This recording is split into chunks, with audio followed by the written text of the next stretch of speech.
In this video, we're going to be looking at what action potential actually is and how it relates to the movement of sodium ions in and out of a neuron.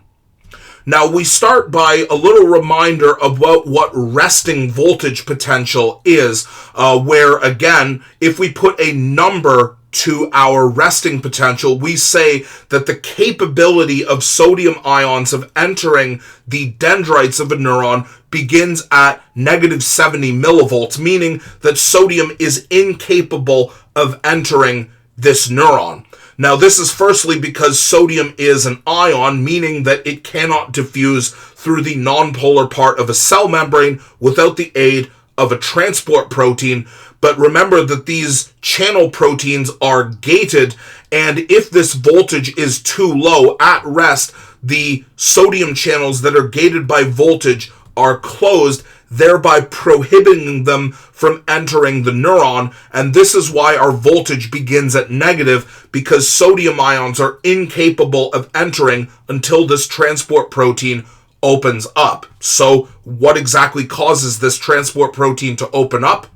Well, the same thing that begins the firing of every nerve, that being a stimulus that occurs at the dendrites of a given neuron. Now, what the origin of this stimulus is depends on which neuron we're talking about, but regardless of what type of neuron, it's going to involve some sort of neurotransmitter. Remember that neurotransmitters are the hormones that specifically affect nerve cells, and what these neurotransmitters do is they cause a specific type of gated sodium channels to open up, therefore allowing a small concentration of sodium to enter the neurons, causing the voltage to increase from -70 millivolts to -55 millivolts. Now, this voltage increase means that it just got a little bit easier for sodium to now enter, because now we have certain transport proteins that allow sodium to migrate in, but the overwhelming majority of sodium channels remain closed because these channels are regulated by voltage. However, this voltage increase is critical to the beginning of what action potential involves. Now, when this happens, the small amount of sodium ions are going to cause a conformational change in the voltage-gated sodium channels. Now, how exactly does this work? Well, it works the same way that every conformational change does. Sodium ions are going to use their positive charges in order to disrupt the intermolecular folding of these gated sodium channel proteins here, causing them to adopt an open conformation and therefore allowing much more sodium to be able to flow into the neuron like this. This is why we refer to -55 millivolts as what we call the threshold voltage, because when this voltage is reached, that indicates that enough Na+ has been able to enter because of the stimulus to cause the conformational change to allow the voltage-gated Na+ channels to open up, therefore allowing a much larger amount of Na+ to enter the dendrites of whichever neuron was stimulated by the original stimulus. Now, the consequence of this is that the concentration of Na+ inside of the dendrites is going to increase naturally, because Na+ is diffusing from the high concentration outside to the low concentration inside. Now, we know that diffusion ends, or diffusion has reached equilibrium, when the concentration of Na+ outside and the concentration of Na+ inside is relatively equal, or in other words, when we have achieved an isotonic concentration. Now, if we have an equal amount of Na+ outside and inside, that means that both sides are going to be positively charged, as opposed to resting voltage potential, where there were distinct positive and negative sides of the membrane. But because the negative charge has been canceled out by the diffusion of sodium in, we can say that our membrane has been depolarized, because now both the inside and the outside are both positively charged. And this is the beginning of action potential, and here is why. Let's talk about what happens to the Na plus once it has gotten inside of the cell. Obviously, the Na plus ions don't want to stay together in the dendrites. Can they move back out of the dendrites? Well, no, because diffusion ends, or diffusion has been completed when we have an isotonic concentration inside and outside, which means that Na plus cannot diffuse back out unless it's pumped out by active transport.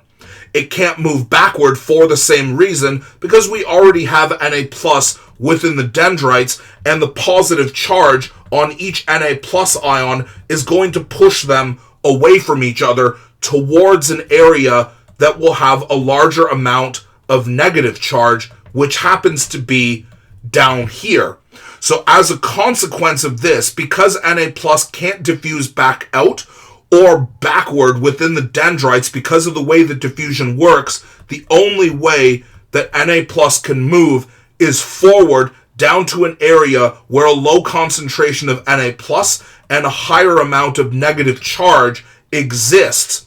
So if the concentration of Na plus is high enough, eventually that Na plus is going to migrate down to the cell body, where the entire process begins again.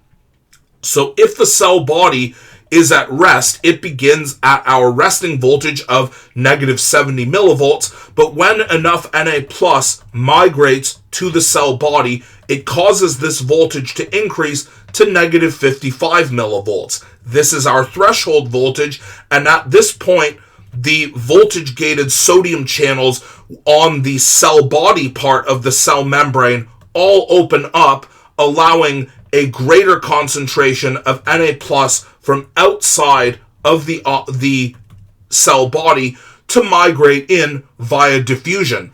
Can this Na plus move backward? Well, no, because there's already sodium back there that is using its repulsive force to push the Na plus forward, and likewise, it can't diffuse back out because diffusion ends when we've gotten to an isotonic concentration. So the only place that this Na plus can move, as long as enough of it has entered the cell body, is down, forward, towards the axon like this. And this process continues all the way until the Na plus makes it to the axon termini. This is what action potential is, and how the concept of depolarization does not stay in one place because of the diffusion of Na plus that triggers the increase in voltage up to the threshold voltage, causing further sodium channels to open up like this, pushing the depolarization process further and further down the axon until it eventually reaches the axon termini. This is how action potential works.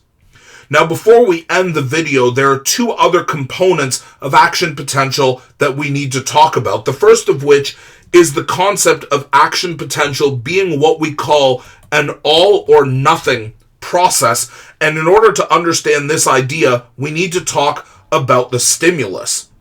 Now, remember that the stimulus is the key to depolarization happening, because the initial Na plus that enters the neuron when the voltage increases up to the threshold voltage, this amount of Na plus needs to be enough to cause the conformational change in the voltage-gated sodium ion channels in order to get them to open up to allow enough Na plus to enter the dendrites to push this Na plus to the cell body and begin the depolarization process.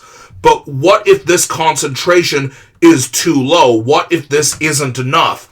Well, if we don't have enough Na plus that enters the dendrites, then we don't have enough Na plus to cause this conformational change in the voltage-gated sodium ion channels, and they therefore stay closed, meaning that action potential never actually begins, and we have what we call a failed initiation or a failed stimulus that is too weak in order to be able to begin the wave of depolarization that is action potential. Now, based on this, if a weak stimulus means that not enough sodium entered the dendrites during the original stimulus, a strong stimulus means that a higher concentration of sodium ions entered the neuron, and if we have a higher concentration of sodium entering the dendrites, that means that the conformational change in the voltage-gated sodium ion channels actually occurs faster, and therefore that means that our depolarization has gotten faster and that action potential will be transmitted to the cell body at a faster rate than it would compared to a weaker stimulus. However, the other descriptor of action potential that we can say is that action potential occurs at a constant peak voltage. So what exactly does this mean? Well, we can see on our voltage versus time graph here that the action potential peaks at a specific voltage of around positive 40 millivolts. Now, on some graphs, this will appear as positive 30. This is simply due to a difference in measuring actual neurons, but the actual peak voltage is kind of around here. Now, remember that voltage refers to the capability of Na plus from being able to enter the neuron, and voltage reaches its peak when as many of the voltage-gated sodium channels are opened up, allowing the maximum flow of Na plus in. But eventually this diffusion is going to stop, because diffusion stops when we've reached an isotonic concentration, and we cannot stop this from happening, and that's why the voltage always peaks at around this range of between positive 30 and positive 40 millivolts. Now, the other thing that occurs to stop action potential from reaching a higher peak voltage is that at this peak voltage, all of the voltage-gated sodium ion channels actually close because of another conformational change, again caused when the concentration of sodium reaches significantly higher levels, causing the conformational change to these channels, causing them to close, and therefore ending the first phase of depolarization.